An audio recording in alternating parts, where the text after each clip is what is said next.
The Mock Turtle talked about the subjects he had studied at school, and Alice chimed in, saying that her own education was quite similar. They also discussed how many days of lessons and breaks the Mock Turtle had. However, the Gryphon insisted that the Mock Turtle should continue talking about games. The Mock Turtle sighed deeply, wiped away tears with the back of his hand, and looked at Alice as if he wanted to speak, but then sobbed silently for a while, as if he had a bone stuck in his throat. The Gryphon said, "Let's pinch him and pat his back," and finally, the Mock Turtle was able to speak. With tears in his eyes, he said, "You probably haven't lived underwater for very long." "Never lived underwater," Alice replied.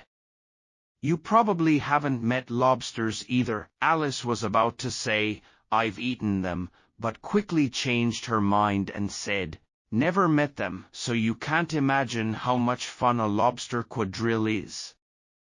Alice said, "What kind of dance is it?" The Gryphon explained, "Stand in rows by the shore, 2 rows.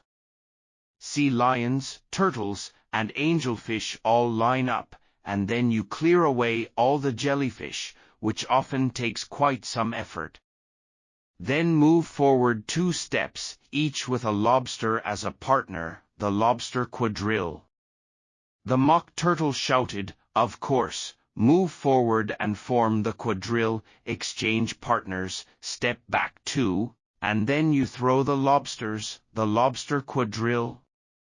The Gryphon shouted with enthusiasm, "Bounce up and make way, throw them as far into the sea as you can, and then swim to catch them. Do a somersault in the sea," the Mock Turtle added, jumping around like crazy. The Gryphon shouted at the top of his lungs, "Exchange lobsters again, return to the shore, that's my first lesson." The Mock Turtle's voice suddenly lowered, and the 2 creatures, who had just been jumping around like madmen, sat down and looked at Alice. Very quietly and sadly, Alice timidly said, "It must be a very elegant dance." The Mock Turtle asked, "Would you like to see it?" "I would love to." "Let's do the first lesson then," the Mock Turtle said to the Gryphon. "You know we don't have lobsters, but who will sing?" "You can sing." "I've forgotten the lyrics," the Gryphon said. So they solemnly danced around Alice, clapping their front paws in time. When they danced close to her, they often stepped on her toes. They sang slowly and sadly. "Will you walk a little faster?" said a whiting to a snail. "There's a porpoise close behind us, and he's treading on my tail. See how eagerly the lobsters and the turtles all advance. They are waiting on the shingle. Will you come and join the dance? Will you? Won't you? Will you? Won't you? Will you join the dance? Will you? Won't you? Will you? Won't you? Won't you join the dance?"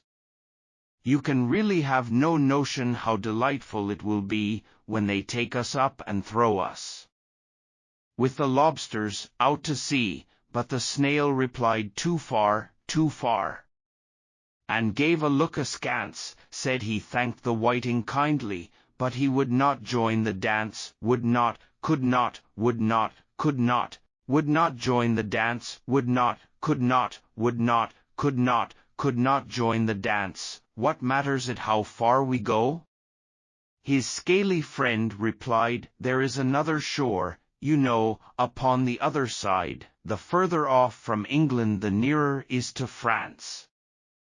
Then turn not pale, beloved snail, but come and join the dance. Will you, won't you, will you, won't you, will you join the dance? Will you, won't you, will you, won't you join the dance? That's a lovely dance," Alice said. "I really like this strange song about codfish. Oh, speaking of codfish, you must have seen them." "Yes, at dinner." She was about to say at the dinner table but stopped herself. The Mock Turtle said, "I don't know where dinner is." but if you've seen them often, you must know what they look like. I think they bend their tails into their mouths. You're wrong about the crab, Alice said. The sea washes away the breadcrumbs from the crab. But they do bend their tails into their mouths. That's the reason. At this point, the Mock Turtle yawned and closed his eyes. He said to the Gryphon, "Tell him why."